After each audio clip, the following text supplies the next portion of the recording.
Now, good morning once again, and welcome back to this particular segment of GMU Agenda.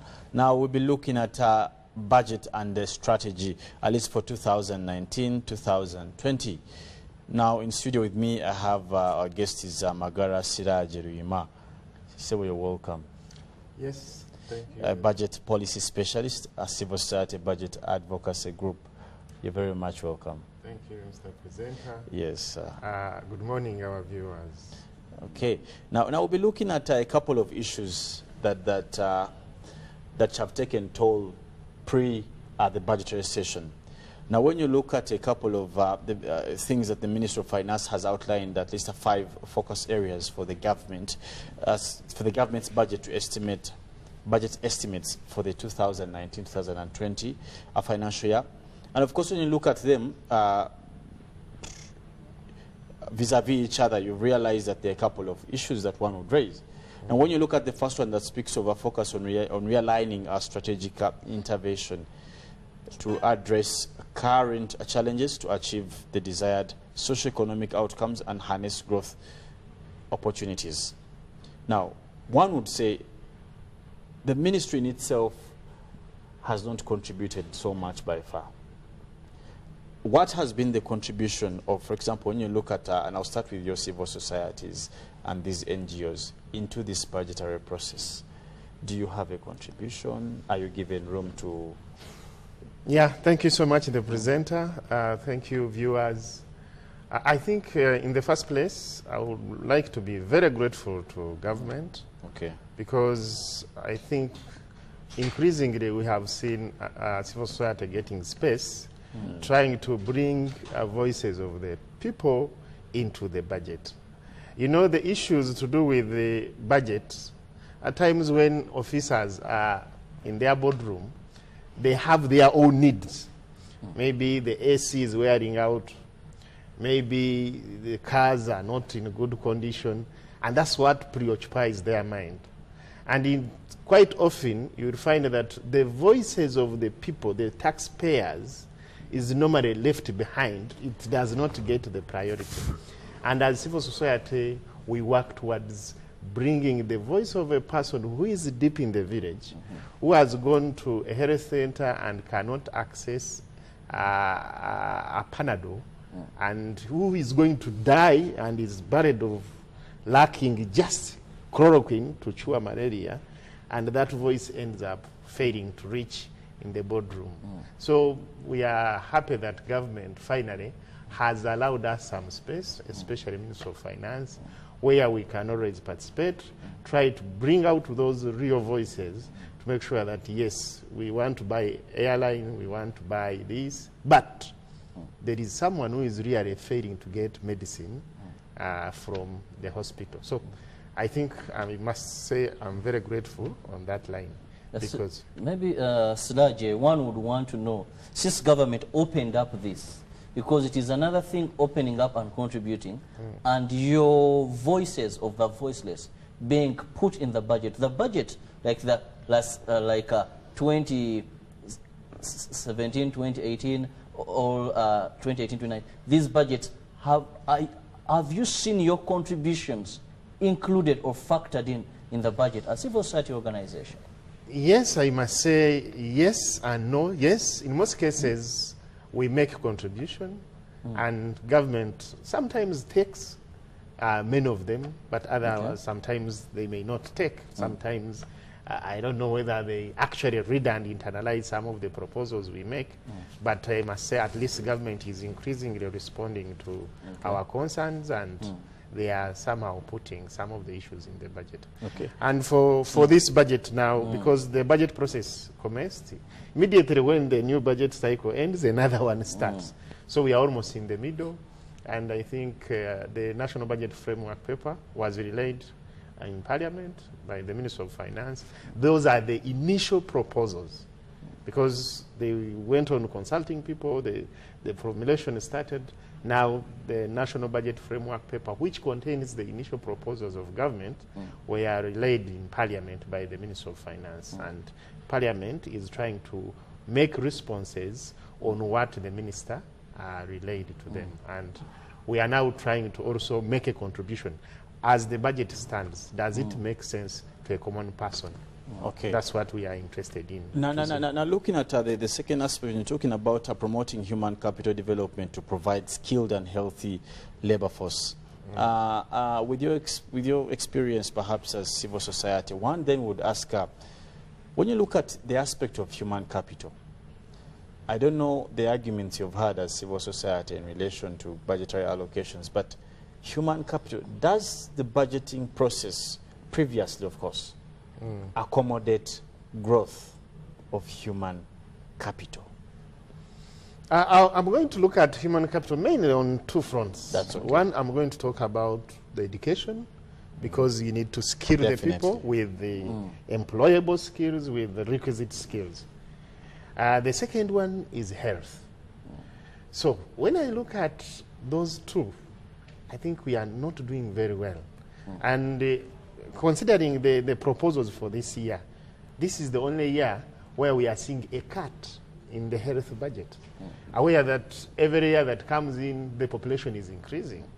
Then as civil society, we are wondering the mathematics, how the population and the needs of people are increasing, and then the budget is cut. So in terms of human capital, we see that we really are not doing well. We still find lots of, when we are, for us, we are grassroots oriented. You go to those villages, those health center 3s, they are congested to the brim, and you find that there is really not enough medicine. Actually, so to get news of budget cut, then it means we are preparing for the worst. Because I would imagine that in relation to the convention that Uganda had ratified or signed, for that matter, I think that is a Addis Ababa convention about the required states to allocate 15% of their budgets. Yeah, the health sector budget now is around 8.9. Yeah, it has actually fallen from 9.2 to 8.9. So okay. Contrary to the declaration. And they had said that. Contrary to the declaration. Yes, yeah, contrary to the declaration. And contrary even to the needs, leave alone the declaration. Of course, yes. If the needs were not that much, then we would say, okay, we can pass with it. But the fact that the welfare of people, the health of people is still at stake, then we can't afford to have a slap, because it has been cut by close to 31 billion. Okay. And we are losing out on many things. Now, let us take a very short break. When we come back, we shall look at the rest of the two. And I would want to interest you, Mr. Ruima, particularly when you look at borrowing as an aspect vis-a-vis the budget. Let us take a break. Thank you.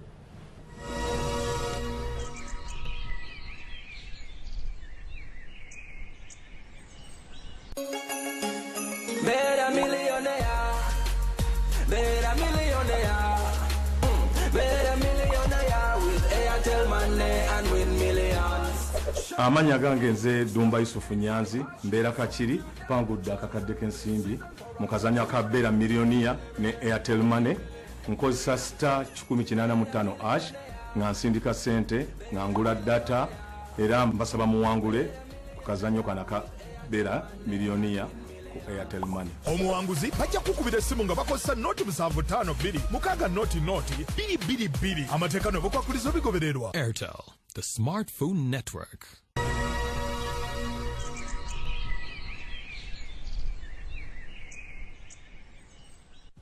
All right, welcome back. Now we're looking at the budget. And of course, when you have Mr. Magara here from the civil society. And our issue is, as the process is undertaking a position, of course, we're trying to find out what comes out as right and what doesn't come out to be for the people. Earlier on, he was talking about the two aspects, education and medical care or health care, which have over time not been prioritized. But just a shift from that, I would want to a comment from Mr. Magara in relation to the enormous borrowing. In my opinion, it is threatening. I think you are right. Presenter, you are right. One, the reason why we borrow, we normally don't have enough revenue to satisfy our needs, and that is understandable. And countries world over borrow. But for Uganda's case, I think the issue of sustainability is what we need to talk about. And again, is the value for money from these borrowed funds. What do we do exactly with the money? Because we are getting a lot of money. The debt levels are actually worrying. The trends are not all that good. If we are at around 41% debt to GDP ratio, and it is still going, and the threshold, you know, it is 50, recommended. So the rate at which we are moving is really, we are fast tracking the debt threshold, which in my opinion is not also good, because sustainability issues will not arrive, will set in. But we are looking at what do we borrow to do, and the value. Aware that much of our borrowing normally goes to infrastructure projects. Building of the dams, and now the energy sector. Actually, energy sector, almost 80% of the money invested in energy is borrowed. So the issue is, are we getting value from this the borrowed money that we shall be able to pay back? Because you know the research has shown that for every $1 we borrow, we only get 0.7. Less than 1. That is around 0.7. So the borrowing is not making profits? Yes, we are not making profits. And that means with the issue of sustainability, we cannot be able to pay back very well. And for me, I normally tie it to the human resource issue. We are borrowing to put a lot of electricity. What are people using electricity for? Are people incapacitated to make sure that they utilize this electricity and we do production? Or people are only listening to music, they are charging their phones, and they are merrymaking. They are not knowing that, yes, this is money that has been borrowed, and therefore we need to do. Is there any government strategy to make sure, yes, we are putting this infrastructure? When you look at priority number 1, does that include focusing where we see socio-economic outcomes and enhance growth opportunities? Yes, that's easier said. But where are the strategies? What are we doing? That is exactly. How are we funding? How are we funding it? You and me know that at least people are not doing enough production. Definitely. The power is there. Mr. Lwama, my worry comes when you look at our budget. We have key sectors, like you've talked of health. It is we committed ourselves to make at least 15, but we've now we are 8 something in this proposal. But then our debt portion of the national budget to pay debts is 12%. You know, how do the two tally? You have debts that even the rate at which you're allocating the money to pay that debt is far more than very important sectors on the budget. Yeah, the truth is our revenue, domestic revenue, is still doing very badly. We have not put in strategies, but largely it's because the quality of the population to do the production is not enhanced. Because if people are not there to produce and you increase government revenue, then it will affect the collections. And now that collections are minimal and then you need services to come, that's why you go for a debt. That's why for us we think that going forward there should be a deliberate strategy for human resource to make sure that you improve people and they are able to produce for you.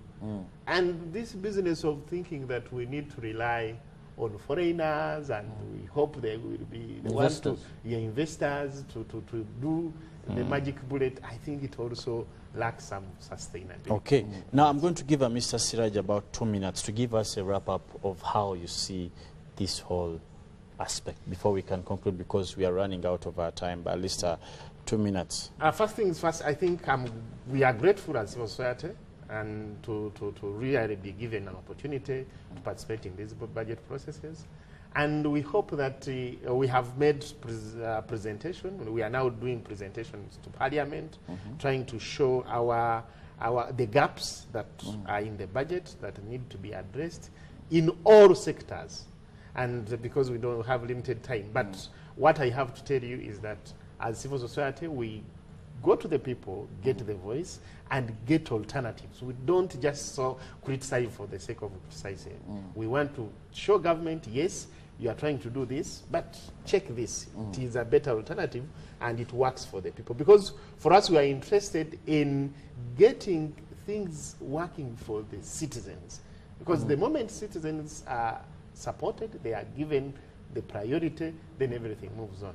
issues to do with enhancing revenue, issues to do with the attaching the key sectors that really manage, that help in improving the economy, I think is part of the priority when we are making presentations to Parliament about the budget. Yes. Okay. Now, of course, the process is underway. We expect to see a couple of things be given priority.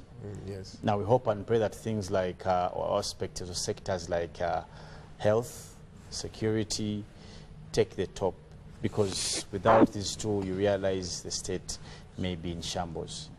Now, we can't, it's unfortunate, we have run out of our time, but we will have more time to discuss this matter before it comes to life. We shall have more engagements with the state players, individuals, and of course the civil society groups.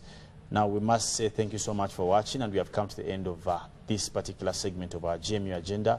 We will take a break. When we come back, we get our quote of the day, and later Ruben will come in with sports. Good morning.